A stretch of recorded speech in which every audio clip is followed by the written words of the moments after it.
우리 주 예수 그리스도의 은혜가 우리 성도들과 또 우리 교회에 함께 하시기를 주의 이름으로 축복합니다. 여러분, 천안함 사건이 있은 지 꼭 4년이 됐습니다. 천안함 사건 4주년을 맞으면서 그와 관련된 보도들을 보는데, 그때 순국한 이 젊은 장병들의 부모님들과 가족들의 눈에서는 여러분 아직도 눈물이 다 마르지 않았습니다. 죽은 아들의 휴대폰 번호를 지우지 못한 한 아버지는 아들에 대한 그리움이 사무칠 때마다 아들의 번호를 꼭 눌러본다고 합니다. 또 한 아버지는 아들에게서 받았던 문자 메시지들을 들여다보면서 그 메시지를 통해 아들이 다시 소식을 전해올 것 같아서 기다리고 있다고 합니다. 한 어머니는 차가운 바닷물 속에서 숨진 아들 생각에 한겨울에도 차마 보일러를 틀지 못하고 잔다고 합니다. 여러분, 이것이 아버지의 마음이고 이것이 어머니의 마음입니다. 자식을 특별히 가슴에 묻은 모든 부모들의 마음일 겁니다. 우리 하나님 아버지께서 아들 예수 그리스도를 십자가에 못 박히게 하셨을 때 아마 아버지의 마음이 꼭 그러셨을 것입니다. 그런데 고난주간인 지난 주간에 우리는 듣지 말아야 할 너무 비통한 소식을 또 들어야 했습니다. 아직 피지도 못한 어린 청소년 자녀들을 한 무리로 잃어야 하는 슬픔을 지금 우리가 겪고 있습니다. 그 현장에서 무너져 내리는 부모와 가족들의 모습을 보면서 온 국민이 함께 슬픔을, 아픔을 겪고 있습니다. 이런 일들이 반복되는 것을 보면서 우리 사회 안전 시스템의 후진성에 분노하게 되고, 또 다른 한편으로는 인간의 힘으로는 돌이킬 수 없는 죽음의 실체를 가까이에서 보게 됩니다. 여러분, 이 땅에서 다시는 자연재해나 인재로 인해서 죽음을 맛보게 해서는 안 됩니다. 하지만 안타깝게도 죽음은 인간의 힘으로 어찌해 볼 수 있는 그런 사건이 아닙니다. 유명한 철학자 키에르케고르는 인생이란 사형 언도를 받은 죄수들이 감방에 갇혀 있다가 한 사람씩 교수 형장으로 끌려가는 모습을 바라보면서 자신의 순번을 기다리는 것과 같다 그랬습니다. 아무도 죽음을 피해갈 수 없다는 얘기죠.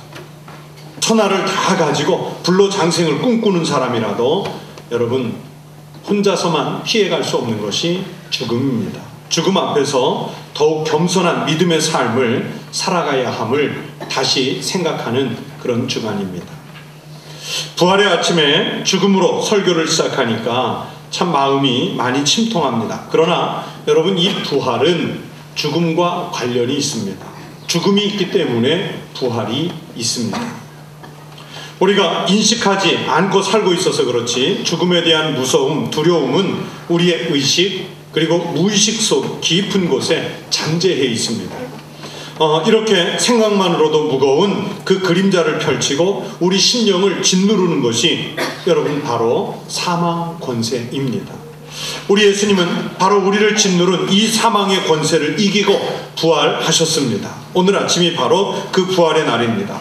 이 세상에서 유일하게 죽음을 이기시고 다시 살아나신 예수 그리스도께서 부활하신 날입니다. 사망 권세를 이기신 이 부활의 은혜가 우리 성도들과 함께 하시기를 축원합니다. 많은 불신자들은, 그리고 교회 다닌다고 하는 교인들 중에도요, 아직 부활에 대해서 확신이 없는 사람들은 아니 죽은 사람이 어떻게 다시 살아날 수 있느냐, 관을 열고 무덤을 열고 어떻게 밖으로 걸어 나올 수 있느냐 의심을 합니다. 그러면서 우리 부활을 믿는 사람들에게 부활의 증거를 대보라고 합니다.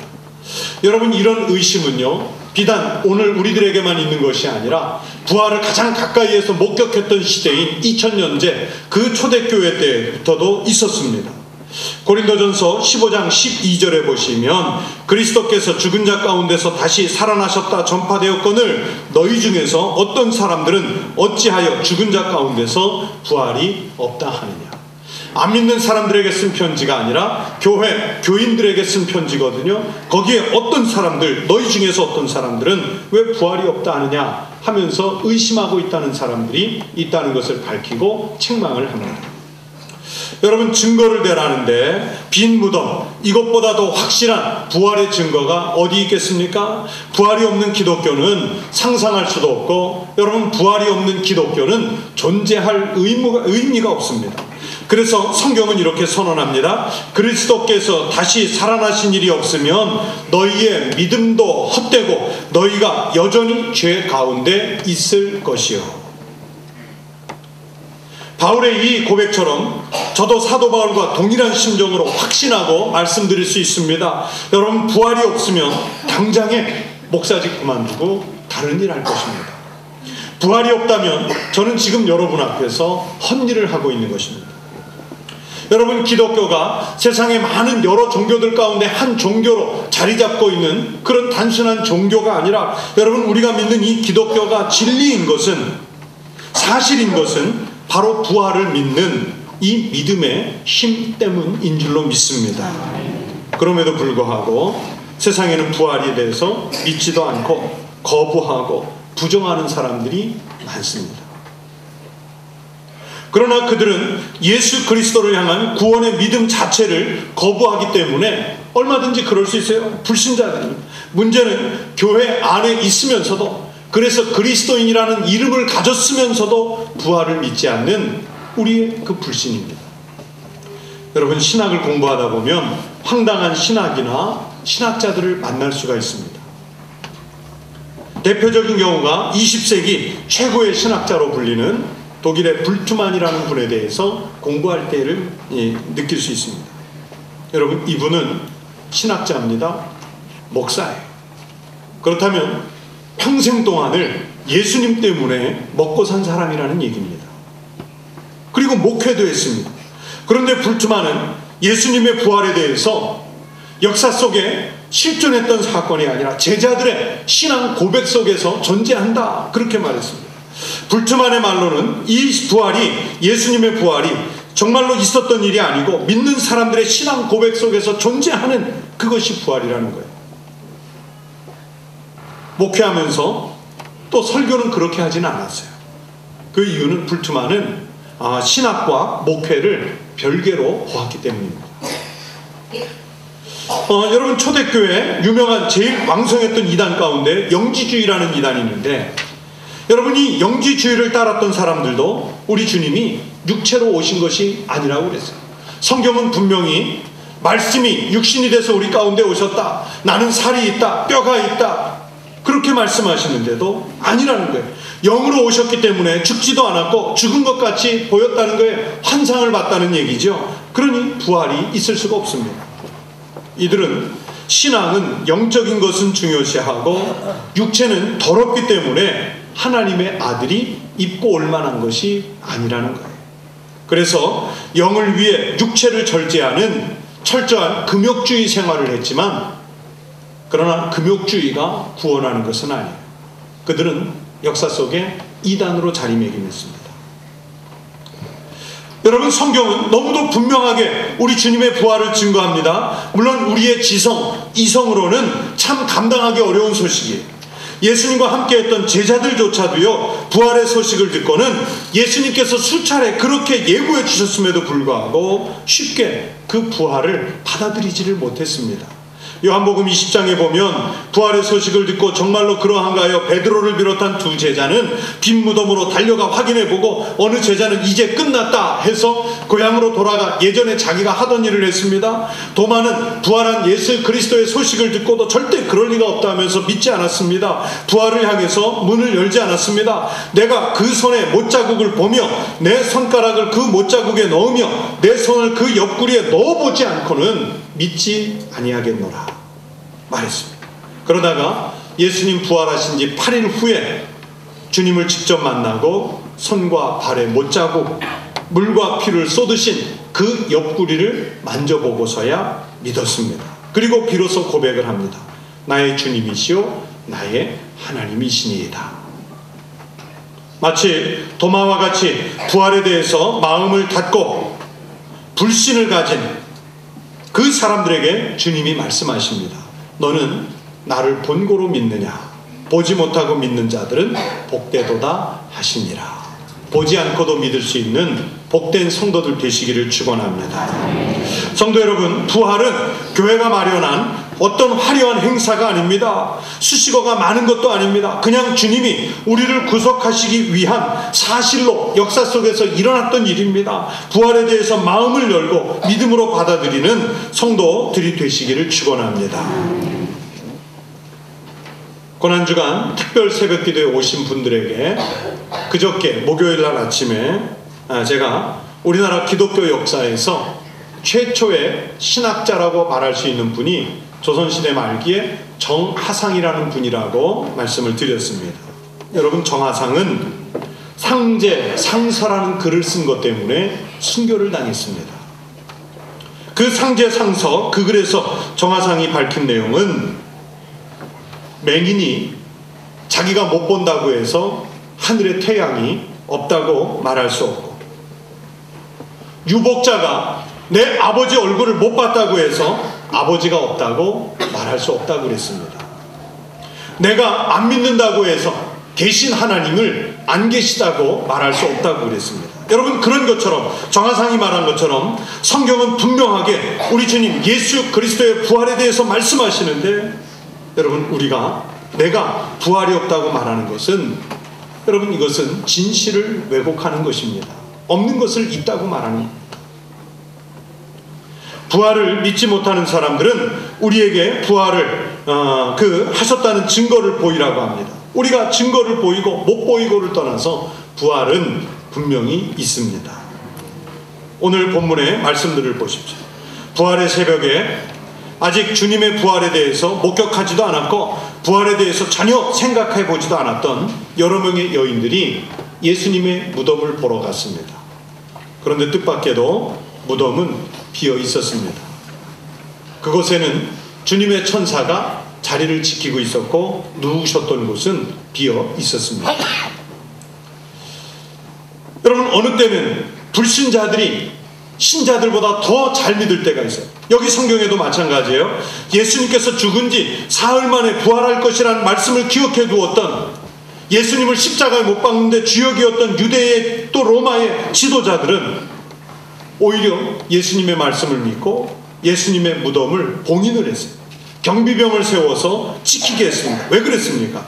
부활의 징조 자체를 원천적으로 봉쇄하겠다는 그런 의도입니다.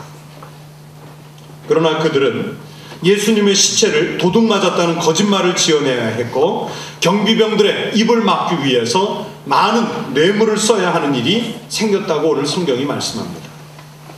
다른 말로 하면, 여러분, 부활은 분명하게 일어난 역사적 사실이라는 뜻입니다. 오늘 본문 성경 말씀은요, 그래서 세 가지 측면에서 부활을 확증합니다. 가장 먼저는 빈 무덤이 증명을 하고요, 또 둘째는 여러 명에게 목격된 주의 천사가 증명을 하고, 셋째는 당시의 증거를 조작하는 데 동원되었던 장로들과 경비병들의 상황이 주님의 부활을 증명합니다. 여러분, 이런 증거들이 정말 아니었다면 그들은 끈질기게 온갖 수단을 다 동원해서 부활이 거짓이었다는 것을 역사 속에서 밝혀왔을 거예요. 그러나 일어난 사실 앞에, 그리고 진실 앞에서 그들은 그렇게 하지 못했습니다. 빈 무덤, 이것만큼 확실한 부활의 증거가 여러분 또 어디에 있겠습니까? 여러분, 빈 무덤을 믿지 못하는, 부활을 믿지 못하는 사람들에게 다른 증거를 들이대면 여러분 그거는 믿겠습니까? 여러분, 참 이상한 것은 안 믿기로 작정한 사람은요, 어떤 증거를 갖다 들이대도요, 주어도요, 안 믿는 거예요. 그러나 믿기로 작정한 사람은요, 빈 무덤만으로도 충분히 부활의 증거가 되고 우리도 부활할 것이라고 하는 소망을 갖고 살아갑니다. 부활신앙으로 더욱 확실한 믿음의 삶을 살아가고 힘있는 그리스도인의 삶이 되시기를 축원합니다. 부활을 믿고 부활하신 예수님을 만나면 여러분 삶이 달라지는 거예요. 인생이 변하는 것입니다. 가치관이 바뀌는 거예요. 살아가는 그 방향이, 인생의 방향이 달라지는 것입니다. 성경에 보면 부활을 몰랐던 사람들이 부활을 받아들인 다음에 나타나는 변화들이 많습니다. 부활이 있기 전과 부활 이후의 신앙과 삶이 달라지는 이야기들입니다. 여러분, 시리에 가득 차서 엠마오 마을로 내려가던 두 제자는 부활하신 주님을 만나고 난 후에 그 마음이 뜨거워지고 새 힘을 얻었다고 했습니다. 주님이 죽으신 후 슬피 울던 마리아는 부활하신 주님의 음성으로 새 삶을 얻었습니다. 낙담하고 고향으로 돌아가 빈 그물을 걷어 올리던 베드로는 처음 주님을 만났을 때처럼 주님 말씀에 의지해서 깊은 곳에 그물을 던졌다가 성공을 들어 올렸습니다. 그리고 다시 헌신해서 주님을 따르는 삶을 평생 동안 살아갔습니다. 여러분, 바울같이 악랄하게 주님을 핍박하고 그리스도인들을 핍박하던 사람이 부활하신 주님을 다메섹 도상에서 만난 후에는 이제 남은 생애 평생을 부활의 소식을 전하는 사도의 삶을 살았습니다. 여러분, 바울은 부활하신 주님을 목격한 감격을 성경에 이렇게 기록하고 있습니다. 성경대로 사흘 만에 다시 살아나사 베드로에게 보이시고 500여 명 형제에게 일시에 보이시고 사도들에게 전부 보이신 후에 맨 나중에 만삭되지 못하여 난자 같은 내게도 보이셨느니라. 내게도 보이셨느니라. 그래서 바울은 부활이 없으면 그리스도도 다시 살지 못하셨을 것이고 우리가 전파하는 것도 헛것이고 우리 믿음도 헛것이라고 말씀합니다. 부활이 없으면 우리가 더욱 불쌍한 자이리라 말씀합니다. 여러분, 기독교인이라 이름 가졌으면서 부활을 믿지 못하면 그 사람이 제일 불쌍한 사람, 그 사람이 제일 못난 사람. 부활하신 주님을 만난 사람들은 이전의 삶과 부활신앙 이후의 삶이 달라집니다. 실망의 늪에 빠져서 허우적거리던 사람이 이제는 희망과 소망의 삶을 살아갑니다. 죽을 사람이 다시 살 영생의 기쁨을 가지고 살아갑니다. 고난에 파묻혀서 지쳐있던 사람이 부활을 경험한 후에는 고난을 극복할 수 있는 힘을 얻게 됩니다. 완악한 성품이 부활을 경험한 후에는 고운 성품이 됩니다. 해코지하던 성품이 부활하신 주님을 경험하면 이웃을 배려하는 성품이 됩니다. 자기 중심적인 사람이 부활을 경험하고 나면 그리스도 그리고 이웃 중심의 삶을 살게 됩니다. 미워하던 마음으로 가득 찼던 사람이 부활하신 주님을 만나고 나면 용서의 마음으로 변하게 되는 것입니다.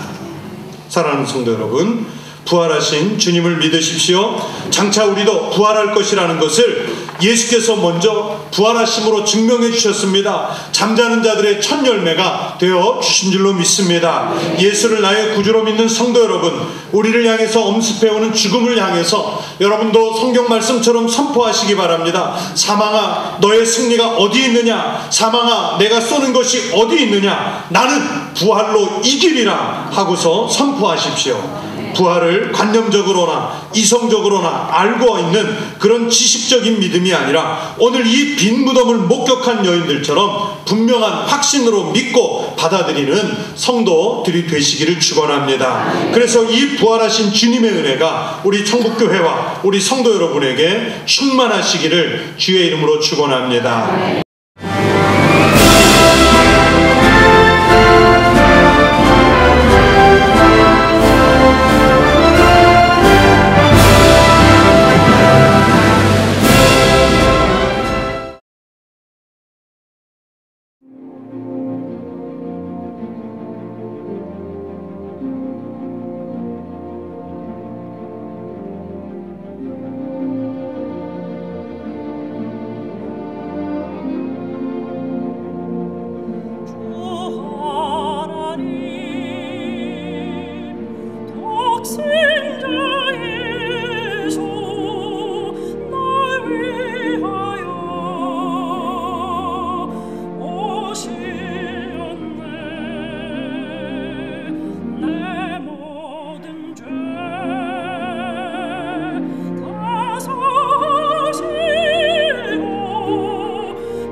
청주 CBS가 주최하는 제2회 CBS 전국 청소년 실용음악 콩쿠르가 5월 31일 서원대학교에서 열립니다. 초중고등부와 대학 일반부가 참가하는 실용음악 콩쿠르는 보컬과 기타, 피아노, 드럼, 타악기 등 청소년들의 넘치는 재능과 끼를 겨루는 무대가 될 것입니다. 대상에는 문화체육관광부 장관상과 500만 원의 상금이 주어지며 각 부문별 최우수상은 100만 원의 상금이 주어집니다. 접수는 오는 4월 21일부터 5월 2일까지로 자세한 사항은 콩쿠르 홈페이지나 청주 CBS 043-292-4100으로 문의하시기 바랍니다.